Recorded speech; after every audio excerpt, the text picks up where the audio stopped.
बिस्मिल्लाहिर्रहमानिर्रहीम। अस्सलाम वालेकुम डियर स्टूडेंट, आज का जो हमारा टॉपिक है उसमें हमने चैप्टर नंबर 3 का अगला लेक्चर डिस्कस करना है कि models of enzymes, mechanism of action. Last lecture में हमने डिस्कस किया था, उसी का ये दूसरा पार्ट है।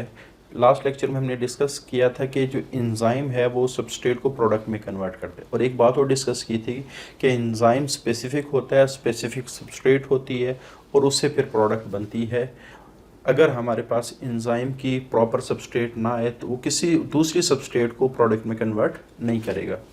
तो इसी हवाले से जो सबसे पहली प्रॉपर एक्सप्लेनेशन दी वो जिस साइंटिस्ट ने दी, उसने लॉक एंड की मॉडल सबसे पहले पेश किया था, और उस साइंटिस्ट का नाम था एमिल फिशर। 1890 के अंदर इसने कहा था कि लॉक एंड की मॉडल, और ये लॉक एंड की मॉडल ये एग्जाम्पल के तौर पे इस्तेमाल किया गया। किसको समझाने के लिए? Visualise substrate and enzymatic interaction, कि सबस्ट्रेट और एंजाइम इंट्रैक्शन कैसे करते हैं। उसने कहा कि जिस तरह एक ताला होता है उसको हर किस्म की चाबी नहीं लगती, तो एक स्पेसिफिक लॉक को स्पेसिफिक की ही ओपन कर सकती है। बिल्कुल इसी तरह स्पेसिफिक एंजाइम एक स्पेसिफिक सबस्ट्रेट को प्रोडक्ट में कन्वर्ट करेगा। तो अगर हम इसकी स्टेटमेंट देखें, एज वन स्पेसिफिक की can only open a specific lock, जिस तरह एक स्पेसिफिक की स्पेसिफिक लॉक को ओपन करेगी, in the same manner a specific enzyme can transform a specific substrate into product. बिल्कुल इसी तरह जो स्पेसिफिक एंजाइम होता है वो स्पेसिफिक सबस्ट्रेट को प्रोडक्ट में कन्वर्ट करेगा। तो स्पेसिफिक दोनों क्यों हैं, यानी की और लॉक एक दूसरे के लिहाज से स्पेसिफिक इस वजह से है क्योंकि अगर हम देखें कि जहाँ की ने लगना है लॉक के अंदर, तो उस जगह को मखसूस शेप दी जाती है और उसी शेप के मुताबिक की बनाई जाती है। अगर जो लॉक के अंदर सांचा है और की जो शेप है वो मैच कर रही है, तब वो की जाके उस सांचे के अंदर फिट होगी, जिससे लॉक क्या हो जाएगा? ओपन हो जाएगा। अगर हमने की शेप को बदल दिया, की नेचर को बदल दिया, तो वो उस सांचे के अंदर मुकम्मल तौर पे फिट नहीं होगी, जिसकी वजह से लॉक ओपन नहीं होगा। इस वजह से दूसरी जो चाबी हैं, आपने देखोगे काफ़ी सारी जो कीज़ हैं, वो जो एंजाइम है, सॉरी जो लॉक है, उसकी जो इंटरनल साइड उसमें चली तो जाती है लेकिन उससे लॉक ओपन नहीं होता। लेकिन जब एक लॉक उसकी अपनी की हम डालते हैं तो फ़ौरन ही लॉक ओपन हो जाता है। तो इसका मतलब ये है कि जिस तरह एक स्पेसिफिक की जो शेप है वो लॉक की जो एक्टिव साइड है उसके साथ मैच करनी चाहिए, बिल्कुल उसी तरह हमारे पास जो एंजाइम की एक्टिव साइट है और सबस्ट्रेट की जो शेप है जब एग्जैक्टली मैच करेगी, यहाँ वर्ड हम इस्तेमाल करेंगे एग्जैक्टली मैच करेगी, तब वो आप कह सकते हैं जो सबस्ट्रेट है वो प्रोडक्ट में कन्वर्ट होगी। ठीक है, तो इसका मतलब ये हुआ कि इसके मुताबिक एक्टिव साइट रिजिड स्ट्रक्चर है कि उसमें कोई तब्दीली नहीं आती। कैसे? जैसे सपोज मैं कहता हूँ कि हमारे पास ये एक एंजाइम है, अब इसकी जो एंजाइम की शेप है वो इस तरह की सबस्ट्रेट के साथ मैच कर रही, लेकिन अगर कोई इस तरह की आप कह सकते हैं सबस्ट्रेट आ जाए, अब लॉक एंड की मॉडल ये बहुत ज़्यादा स्पेसिफिक नेचर को बयान करता है एंजाइम की। वो कहता है कि हालांकि इनमें काफ़ी सारी ममासलत है, लेकिन इस माइनर सी शेप की चेंजेस की वजह से ये वाली सबस्ट्रेट यहाँ फिट, ये वाली तो हो सकती है क्योंकि इसकी जो एक्टिव साइट है और जो सबस्ट्रेट की शेप है वो एग्जैक्टली मैच कर रही। तो एक्टिव साइट रिजिड स्ट्रक्चर है, यानी इसमें कोई चेंज नहीं आती, सिर्फ वही सबस्ट्रेट आके बाइंड कर सकती है जो इसकी शेप के मुताबिक हो। तो देयर इज़ नो मॉडिफिकेशन और flexibility before, during, after the reaction, यानी एक्टिव साइट हमेशा जिस तरह की स्टार्ट में है उसी तरह रिएक्शन के मिड में और रिएक्शन के ख़त्म होने के बाद इसकी शेप में कोई फ़र्क नहीं पड़ता है, ये एग्जैक्टली सेम रहती है। तो ये बात हम आपको और ज़्यादा क्लियर हो जाएगी जब हम इंड्यूस फिट मॉडल को डिस्कस करेंगे। तो इन शॉर्ट आपने ये याद रखना है कि जो लॉक एंड की मॉडल है ये कहता है कि सिर्फ एक एंजाइम एक सबस्ट्रेट के साथ बाइंड कर सकते हैं। जिससे हम कहते हैं ना, एक लॉक को आमतौर पे एक ही की ओपन करती है जो उसकी शेप के मुताबिक हो।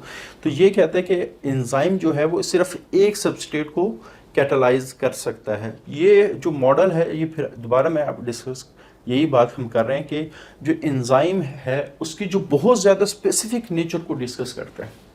लेकिन जब आगे स्टडीज़ हुई तो पता चला कि ये कुछ एंजाइम है जो वेरी वेरी हाईली स्पेसिफिक होते हैं। जैसे फॉर एग्जांपल हमारे पास एक प्रोसेस है जिसको हम कहते हैं ग्लाइकोलाइसिस।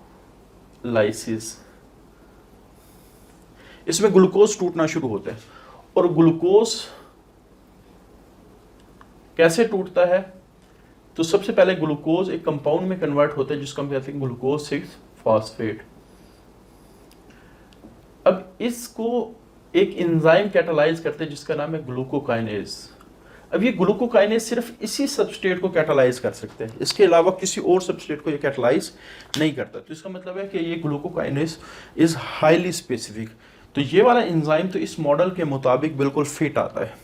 लेकिन जब लेटर स्टडीज हुई तो उसमें पता चला कि ये वाला जो मॉडल है वो हर किस्म के केस में फिट नहीं होता। जैसे हमारे पास जिस वक्त हम बात करते हैं प्रोटीन की डाइजेशन की, अब अगर देखा जाए जो मटन है ज़ाहिर बात है उसके अंदर डिफरेंट प्रोटीन होगी। जो हमारे पास चिकन है उसका गोश्त डिफरेंट नेचर रखता है। जो हमारा मछली का गोश्त है वो डिफरेंट नेचर रखता है। जो अंडा है उसकी प्रोटीन डिफरेंट है। इसी तरह जो दालें हैं उनकी प्रोटीन डिफरेंट है। लेकिन जब ये सारी की सारी चीज़ें स्टोमिक के अंदर जाती हैं तो हमारे स्टोमिक के अंदर कोई मुख्तलिफ एंजाइम नहीं है कि ये नहीं है कि कोई मटन के प्रोटीन को डाइजेस्ट कर रहा है, कोई चिकन की प्रोटीन को डाइजेस्ट कर रहा है, कोई एग की प्रोटीन को डाइजेस्ट कर रहा है, कोई पल्सेस जो दालें हैं उनकी प्रोटीन को डाइजेस्ट कर रहा है, कोई फ़िश की प्रोटीन को ऐसे नहीं है। बल्कि हमारे स्टोमिक में सिर्फ एक ही एंजाइम है जिसका नाम पेप्सिन है जो हर किस्म की प्रोटीन को डाइजेस्ट कर रहा है। अगर हम इसको तस्लीम कर लें कि लॉक एंड की मॉडल सही मॉडल है तो फिर यहाँ एक बहुत बड़ा क्वेश्चन अराइज होता है कि एक एंजाइम है वो डिफरेंट प्रोटीन को कैसे डाइजेस्ट कर सकता है, डिफरेंट सबस्ट्रेट को कैसे प्रोडक्ट में कन्वर्ट कर सकते हैं। तो यहाँ से फिर जब मज़ीद स्टडीज़ हुई तो पता चला कि ये जो बात है कि एक्टिव साइट को बहुत ज़्यादा स्पेसिफिक या रिजिड बनाया गया फॉर सबस्ट्रेट, तो ये बात थोड़ी सी गलत है। तो फिर मज़ीद रिसर्च हुई, तो रिसर्च होने के बाद तो एक साइंटिस्ट है कोस्टलैंड 1959 के अंदर, उसने कहा कि लॉक एंड की मॉडल को थोड़ा सा हम तब्दील कर दें। काफ़ी हद तक इसकी बात ठीक है कि एक स्पेसिफिक एंजाइम स्पेसिफिक नेचर की प्रोडक्ट को आप कह सकते सबस्ट्रेट को प्रोडक्ट में कन्वर्ट करता है, लेकिन इसको थोड़ा सा हमें बदलना पड़ेगा क्योंकि जो उसके सामने मज़ीद किस्म की सबूत आ रहे हैं, मज़ीद किस्म के एंजाइम की नेचर आ रहे हैं। जैसे उनमें से एक हमने बात की कि जो पेप्सिन एंजाइम है वो डिफरेंट किस्म के प्रोटीन को डाइजेस्ट कर रहा है। तो यहाँ से फिर उस मॉडल को थोड़ा सा मॉडिफाई किया गया। यानी अगर हम कहें कि लॉक एंड की मॉडल की मॉडिफाइड फॉर्म किसने पेश की, तो कोस्टलैंड, और इसका नाम है, इस मॉडल का नाम है इंड्यूस फिट मॉडल। अब इसकी स्टेटमेंट क्या कहती है? इसकी स्टेटमेंट ये कहती है, यहां से अगर हम बात शुरू करें, एक्टिव साइट इज फ्लेक्सिबल, कि एक्टिव साइट के अंदर थोड़ी सी चेंजेस आ सकती हैं, can be modified during the reaction, वो रिएक्शन के जरिए से मॉडिफाई हो सकती है। कैसे? जैसे हम यहाँ ये हमने एक एंजाइम ड्रा किया, ये बात तो समझ में आती है कि इस तरह की जो सबस्ट्रेट है वो एग्जैक्टली यहाँ फिट हो सकती। लेकिन अगर हमारे पास कोई इस नेचर की सबस्ट्रेट आ जाए, हालांकि इनमें काफ़ी हद तक सिमिलैरिटीज़ पाई जाती है, लेकिन माइनर सा डिफरेंस है कि यहाँ थोड़ा सा रेक्टेंगुलर है और यहाँ ट्रायंगल की शेप है, तो ये वाली सबस्ट्रेट भी किसी हद तक यहाँ बाइंड हो सकती। कैसे होगी कि जिस वक्त ये सबस्ट्रेट इसके करीब आएगी तो वो उसकी एक्टिव साइट को बदलने की कोशिश करेगी और अपने लिहाज से इसको एडजस्ट करेगी, यानी इसकी शेप थोड़ा सा इस तरह बना देगी। तो ये चेंज तो हो गई ना, और कोई भी चीज़ जो चेंज हो सके वो क्या कहलाती है? फ्लेक्सिबल कहलाती है। हालांकि जो लॉक एंड की मॉडल है ये बहुत ज़्यादा रिजिडिटी रखता है कि जो एक्टिव साइट इसमें कोई तब्दीली आती नहीं है। तो अगर इसमें तब्दीली नहीं आती तो इसका मतलब है कि ये वाली जो एक्टिव साइट इसके अकॉर्डिंग किसी और दूसरे सबस्ट्रेट को बाइंड नहीं कर सकती। लेकिन यहाँ क्या हो रहा है कि ये वाली तो बाइंड करेगी, अगर उससे थोड़ी सी मिलती जुलती माइनर सा डिफरेंस अगर हो तो वो वाली सबस्ट्रेट आ भी जाए तो ये वाली जो एक्टिव साइट है तो ये वाली सबस्ट्रेट इसमें इंड्यूस करेगी। इंड्यूस का मतलब होता है मजबूर करेगी एंजाइम को कि वो थोड़ा सा अपने आप को बदले, और बदलने के बाद ये इसमें एग्जैक्टली फिट हो सकती है और इसकी एफिशिएंसी बढ़ जाएगी। एफिशिएंसी कैसे बढ़ेगी कि पहले ये एक सबस्ट्रेट को कैटालाइज करता, अगर हम लॉक एंड की मॉडल को सही मान लें, लेकिन अब ये मुख्तलिफ किस्म की सबस्ट्रेट को भी क्या कर सकता है, कैटालाइज कर सकता है। और एग्जैक्टली हमारे पास जो ट्रू मॉडल है वो यही इस वजह से कंसिडर किया जाता है, क्योंकि यही बात फॉलो हो रही है कि एक ऐसा एंजाइम वो काफ़ी सारी एक जैसी नेचर रखने वाली डिफरेंट सबस्ट्रेट को कैटालाइज कर रहा होता है। जैसे मैंने मिसाल दी, जो पेप्सिन है वो डिफरेंट किस्म की जो प्रोटीन है उनको कैटालाइज कर रहा है।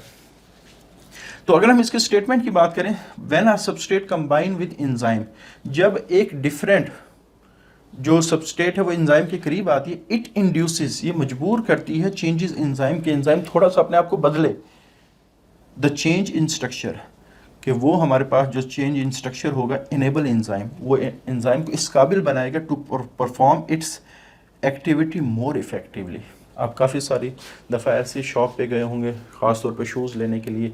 जब आप पहली दफ़ा शूज़ पहनते हैं तो वो बहुत ज़्यादा टाइट होता है, तो आप बाज़ दफ़ा उस जो शू वाले हैं, दुकान वाले, उसको कहते हैं भाई ये तो बहुत ज़्यादा टाइट है। तो आगे से आपने काफ़ी दफ़ा ये सुना होगा कि जो दुकान वाला है वो कहता है कि ये जो शूज़ है ये थोड़ा सा लूज़ हो जाएगा, और हम इसी वजह से वो घर भी ले आते हैं।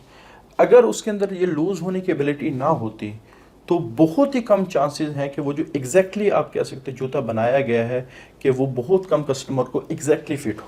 इन द सेम सेंस कि अगर हमारे पास एक एंजाइम है सिर्फ एक सबस्ट्रेट को कैटालाइज करता, तो फिर हमारी बॉडी को जो बहुत सारी डिफरेंट किस्म की चीज़ें हैं उनको प्रोडक्ट में कन्वर्ट करने के लिए हर एक के लिए डिफरेंट चीज़ चाहिए होती, डिफरेंट एंजाइम चाहिए होता है। और ये बहुत ज़्यादा प्रॉब्लम में हमारी बॉडी पड़ जाती कि हर चीज़ के लिए डिफरेंट है। अब नेचर में thousands of varieties of proteins हैं, तो फिर हमारे स्टमक को thousands of variety of protein digesting enzyme चाहिए होते हैं, जो एक बॉडी के लिए ऑलमोस्ट इम्पॉसिबल है कि वो हर किस्म की सबस्ट्रेट के लिए एक मखसूस किस्म का एंजाइम बनाए। तो अल्लाह ताला ने फिर एंजाइम के अंदर सलाहियत ये रखी हुई है, वो थोड़ा सा अपने आप को बदल के मुख्तलिफ किस्म के सबस्ट्रेट के लिए फिजिबल, या आप कह सकते हैं उसके लिए कैटालिटिक एक्टिविटी को परफॉर्म करने के काबिल हो जाते हैं। तो according to this model, when a substrate combine with enzyme it induces changes enzyme structure, the change in structure, कि जब एंजाइम का स्ट्रक्चर बदलेगा तो उसकी वजह से एंजाइम के अंदर इस किस्म की सलाहियत पैदा हो जाएगी कि वो अपना काम मज़ीद बेहतर अंदाज में क्या कर सकता है और ज़्यादा परफॉर्म कर सकता है। तो इसके मुताबिक जो एक्टिव साइट है वो फ्लेक्सिबल है, इसमें चेंजेस आ सकती हैं, और इसको मोस्ट एक्सेप्टेड मॉडल भी कहा जाता है, जो तकरीबन हर किस्म की कंडीशन में फॉलो होता है। लेकिन यहाँ भी स्पेसिफिक नेचर ऑफ एंजाइम कहाँ गई? स्पेसिफिक हम कहें कि अगर ये एंजाइम करना शुरू कर दे तो फिर एंजाइम तो स्पेसिफिक नहीं रहा, लेकिन ये स्पेसिफिक अगर देखा जाए, जो पेप्सिन है ये प्रोटीन डाइजेस्टिंग एंजाइम है, प्रोटीन डाइजेस्टिंग एंजाइम। अब ये कार्बोहाइड्रेट को डाइजेस्ट नहीं करेगा, ये लिपिड को डाइजेस्ट नहीं करेगा, जिसका मतलब है कि एक किस्म की कैटेगरी के लिए तो ये स्पेसिफिक है। हाँ, उस कैटेगरी के अंदर थोड़ी सी जो वैरायटी आ रही है उसके लिए ये थोड़ा सा ब्रॉड माइंडेड है। तो बहरहाल एंजाइम दो किस्म के हैं, एक हाईली स्पेसिफिक हैं जैसे ग्लूकोकाइनेस, वो इस मॉडल को सपोर्ट करते हैं, लेकिन काफ़ी सारे एंजाइम जो थोड़ा सा ब्रॉड फंक्शन रखते हैं वो फिर इस मॉडल के अंदर एग्जैक्टली फिट आते हैं। तो ये मॉडल ज़्यादा सूट करता है क्योंकि ये बहुत सारी कंडीशन के अंदर फॉलो होता है। उसके बाद enzyme chain to chain reaction से क्या मुराद है? सबसे पहले आपने एक बात समझनी है कि what is metabolic reaction. Metabolic reaction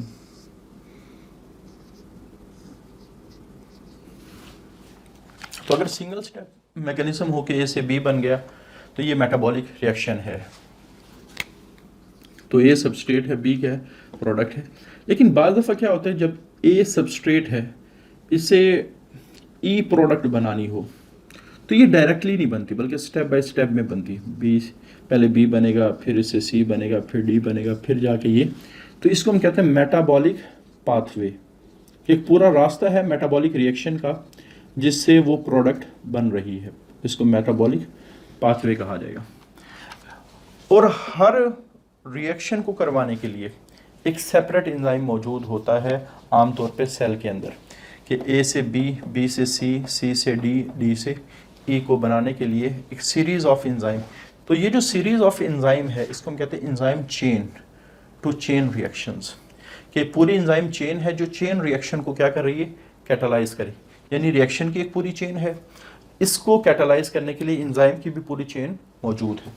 तो यहीं से हम बात स्टार्ट करेंगे कि enzyme act in series to complete a metabolic pathway, के बाद दफ़ा एंजाइम जो है वो सीरीज़ में काम करते हैं एक मेटाबॉलिक पाथवे। जैसे हमारी रेस्पिरेशन है कि जिसमें ग्लूकोज ऑक्सीजन की मौजूदगी में टूटता है, वैसे तो हम बड़ा सिंपल सा रिएक्शन लिखते हैं, ग्लूकोज ऑक्सीजन की मौजूदगी में टूट के CO2 और H2, तो लेकिन ये इतना सिंपल नहीं है।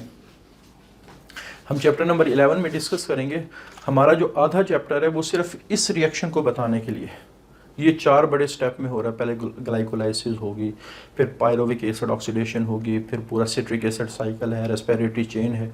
तो यानी आप कह सकते हैं आधे से ज़्यादा चैप्टर है जो ग्लूकोज की कंप्लीट ब्रेकडाउन CO2 और H2O में को डिस्कस करता है। तो ये सिंगल स्टेप नहीं है, ये बहुत सारे स्टेप के अंदर ये कार्बन डाइऑक्साइड और वाटर बनता है। तो ये ग्लूकोज का टूटना ऑक्सीजन की मौजूदगी में ये एक मेटाबॉलिक पाथवे है, मेटाबॉलिक रिएक्शन नहीं है, मेटाबॉलिक। इसी तरह फोटोसिंथेसिस है हमारा जो चैप्टर नंबर 11 है, उसका पहला जो पोर्शन है, यानी 2 पोर्शन है उसके, एक फोटोसिंथेसिस है, एक रेस्पिरेशन है। तो फोटोसिंथेसिस में ग्लूकोज बनता है तो वो भी स्टेप बाय स्टेप बनता है, तो वो पूरा मेटाबॉलिक पाथवे है। इसी तरह रेस्पिरेशन में ग्लूकोज टूटता है, वो भी स्टेप बाय स्टेप। यानी किसी भी प्रोडक्ट को बनाने के लिए अगर बहुत सारे स्टेप इस्तेमाल हो तो वो क्या बन जाएगा, मेटाबॉलिक पाथवे। अच्छा, जब हम बात करते हैं किसी मेटाबॉलिक पाथवे की, जैसे आपकी बुक में एग्जांपल दी गई है, A से B बना, B से C बना, C से D बना और D से E बना, तो इन सारे रिएक्शन को कैटालाइज करने के लिए डिफरेंट एंजाइम है। जैसे एंजाइम 1 A से B और एंजाइम 2 B से C, एंजाइम 3 C से D, एंजाइम 4 D से E में कन्वर्ट कर रखा है। अब जिस तरह हम कहते हैं कि ये हमारा सेल है, ये सेल है। अब इसमें नहीं होगा कि ये एंजाइम सारे बिखरे पड़े होंगे, बल्कि जब प्रोडक्ट प्रीकर्सर आता है, प्रीकर्सर उस रिएक्टेंट, उस चीज़ को कहा जाता है जिसने प्रोडक्ट में कन्वर्ट करना हो। तो इस प्रीकर्सर को प्रोडक्ट में कन्वर्ट करने के लिए ये सारे एंजाइम इकट्ठे और तरतीब से पड़े होते हैं। सक्सेसिव का जो वर्ड है, ये किसी चीज़, ऐसी चीज़ को कहा जाता है जो तरतीब से आ रही हो। जैसे 1 के बाद 2 आएगा, 2 के बाद 3 आएगा, 3 के बाद 4 आएगा, तो ये सक्सेसिव सीरीज है। तो जब भी सक्सेसिव का वर्ड आए, कोई काम स्टेप बाय स्टेप हो रहा हो, एक तरतीब से हो रहा हो, एक तसलसल के साथ हो रहा हो, तो वो क्या कहलाता है, सक्सेसिव। तो ये जो हमारे पास सारे रिएक्शन को कैटालाइज करने वाले जो एंजाइम है वो बड़े तरतीब से पड़े होते हैं। मतलब क्या है कि पहले E1 होगा सेल के अंदर, फिर E2 होगा, फिर E3 होगा, फिर E4 होगा, तो इस तरह ये तरतीब से पड़े होते हैं। तो यही ये बात कि हम जब अरेंजमेंट की बात करते हैं तो ये सारे एंजाइम्स बड़ी तरतीब से पड़े होते हैं जिन्होंने इस रिएक्शन को कैटालाइज करना है। आगे उसने लिख दिया present in precise order of, कि जिस रिएक्शन से, जिस तरतीब से रिएक्शन ने चलना है कि A के बाद B, B के बाद C, C के बाद D, D के बाद E, उसी तरतीब से, बिल्कुल ठीक उसी तरतीब से ये एंजाइम पड़े होते हैं। प्रिसाइज, एग्जैक्टली सेम, बिल्कुल ठीक, ठीक है। यानी जिस तरतीब से रिएक्शन ने चलना है उसी तरतीब से सेल के अंदर ये एंजाइम पड़े होते हैं। तो पहले एंजाइम के पास आती है रिएक्टेंट, फिर वो क्या करता है, उसको अपनी प्रोडक्ट में कन्वर्ट करता है, फिर वो जो प्रोडक्ट है वो अगले एंजाइम की रिएक्टेंट बन जाती है। कैसे? जैसे मैं कहता हूँ कि A हमारे पास है सबस्ट्रेट, किसकी, E1 की। तो E1 क्या करता है कि अपना काम करके इसको B में कन्वर्ट करते हैं। तो E1 के लिए A क्या है, सबस्ट्रेट, और B क्या है, प्रोडक्ट।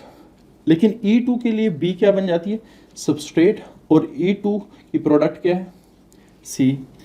तो इसी तरह C E3 के लिए सबस्ट्रेट बन जाती है और D प्रोडक्ट बनेगी। E4 के लिए सबस्ट्रेट और E4 का प्रोडक्ट ये, ऐसे। और ये बिल्कुल इसी तरह हो रहा था कि एक एंजाइम अपना काम करके अपनी जो प्रोडक्ट बना के वो दूसरे को हैंड ओवर कर देता है, कि दूसरे को थमा देता है। तो यही बात लिखी गई है। हम कह सकते हैं कि substrate molecule can be handed from one enzyme to other enzyme. Literally का मतलब है कि अगर हम अपने लफ्ज़ों में बयान करना चाहें तो हम ये बात कह सकते हैं कि एक एंजाइम ने दूसरे एंजाइम को सबस्ट्रेट का मॉलिक्यूल हैंड ओवर किया प्रोडक्ट में कन्वर्ट, अपनी प्रोडक्ट में कन्वर्ट करने के बाद।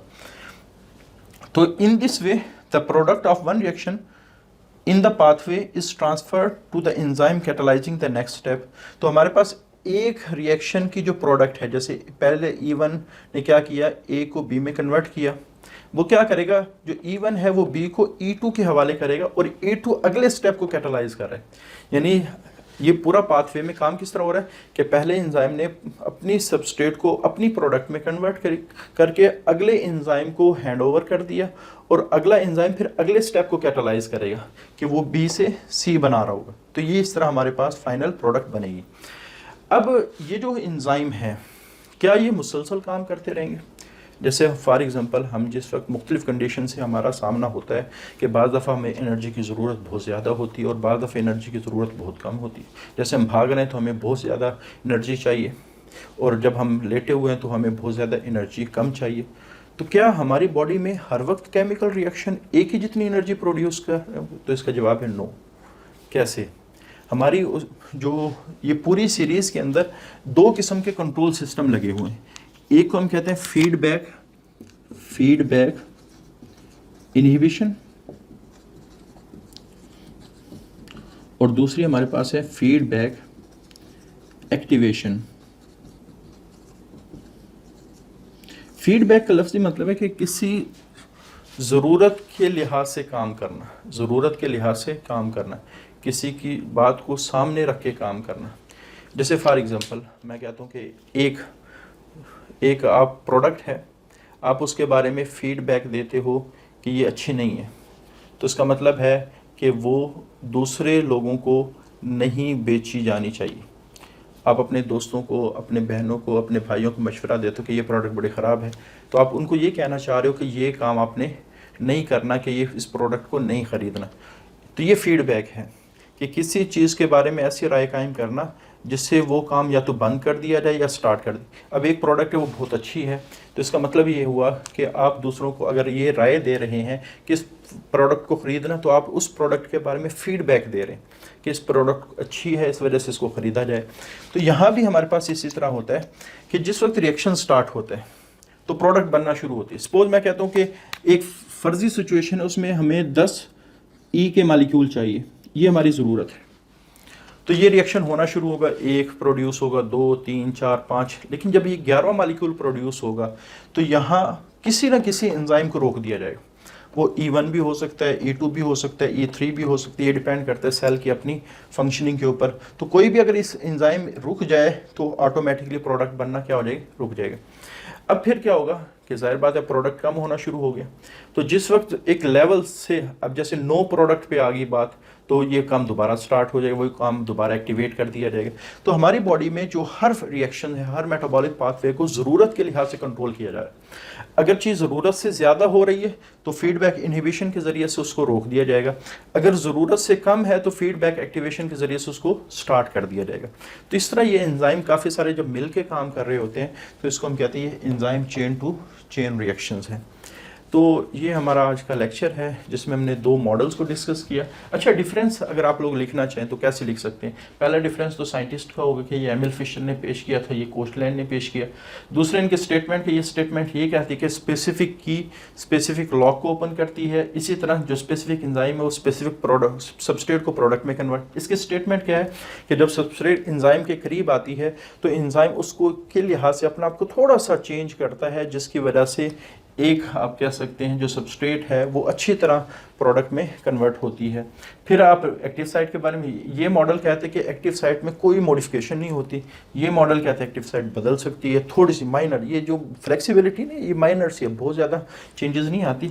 हाँ, ये मॉडल लेटर स्टडी जो बाद में होने वाली जो स्टडीज़ हैं वो शो करती है कि ये मॉडल हर किस्म की कंडीशन में एप्लीकेबल नहीं है, लेकिन ये बहुत ज़्यादा कंडीशन के अंदर एप्लीकेबल है। तो ज़्यादा बेहतर मॉडल हमारे लिहाज से कौन सा है? इंड्यूस फिट मॉडल, के सबस्ट्रेट आती है एंजाइम को मजबूर करती है और उन चेंजेस की वजह से वो उसमें एग्जैक्टली फिट होकर अपनी प्रोडक्ट में कन्वर्ट होती है। तो अगर डिफरेंस आ जाए तो आप ये 4 डिफरेंस आसानी के साथ लिख सकते हैं। तो ये हमारा आज का लेक्चर है। उसके बाद एक टॉपिक और रह गया इनहिबिटर का, वो इंशाल्लाह कल डिस्कस करेंगे। आज के लिए इतना ही। अल्लाह हाफिज़।